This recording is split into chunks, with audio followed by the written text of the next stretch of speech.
which sounds really posh, but is actually a form of poetry. It's so simple it makes the limerick look sophisticated. And this is called Praise Where Praise is Due. My most recent ex-boyfriend, during our post-coital rests, used to praise and thank Allah quite extensively for my breasts, which was desperately unfair, as it was actually I who bought uplifting bars and eaten all the pie. So that's a clarity. The last of the short ones is called Tea and Sex, and again, if you remember the 80s, it helps. Just pretend you do, look old and depressed.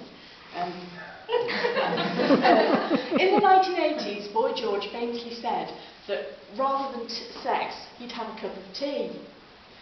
Did it never occur to George, while in bed, to have both? To me, indeed, while postcoital partner is busy with mug, bag and spoon, why not seat yourself again by the light of the moon?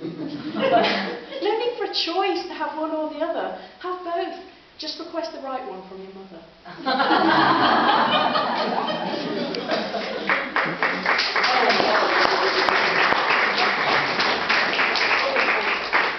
Okay, we're back to art. Back to art now, so seriously what I'm talking.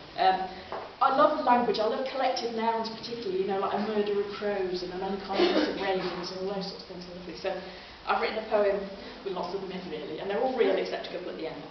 And this is called A Shrewdness of Apes. A loveliness of ladybirds, a sedge of bitterns, a pulchritude of peacock and a cloud of tadpoles, a bazaar of guillemots and an intrigue of kittens, a lamentation of swans and a labour of moles, an implausibility of gnues and a scold of jays, a rumba of rattlesnakes and a mischief of rats, an exaltation of larks and a fever of stingrays, a pitying of turtle doves and a comfort of cats.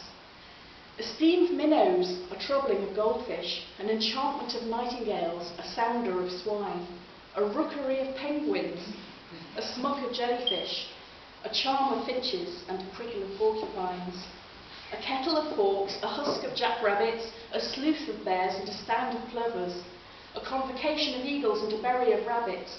But what's the noun for beastly ex-lovers? Then there are nouns that ought to exist, a break of winds, and a number of numbers, a ring of telephones, a conflagration of arsonists, a load of cobblers, and a flush of plumbers. So many nouns for creatures of all sexes, and I recently came up with a wastrel of X's. And after that lot, oh, it's your turn to come up with a noun for poets. Oh, right. Now, when I first started as a poet, I'd been a short story writer, writing and publishing short stories for a while, and so I kept saying I'm not a poet.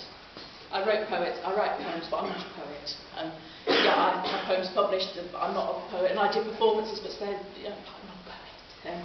And in the end, I wrote a completely unpoetic non-poem about not being a poet at all. Right, came out of the poetry closet, so to speak. So this is called This Is Not a Poem.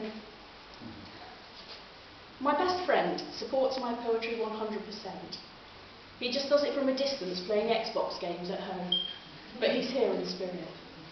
A more polite friend says sweetly, "It's clever, isn't it?" with a touch of suspicion, as if poetry might be catching a verbally transmitted disease. She gets back to her discussion of interior decor and I fade out. She has a point though. Look at those poets, the ones performing. They're high on poetry, feeling it from top to toe, except they put it better. Mainlining the stuff on stage, verses in every vein, a fix on every page. I can take it though. I can write for ages without a line break. Honest. I have no need to share, create, perform. Sure, I do the odd poem, but I'm not addicted. I could give up any time, and I'll never, ever, ever rhyme.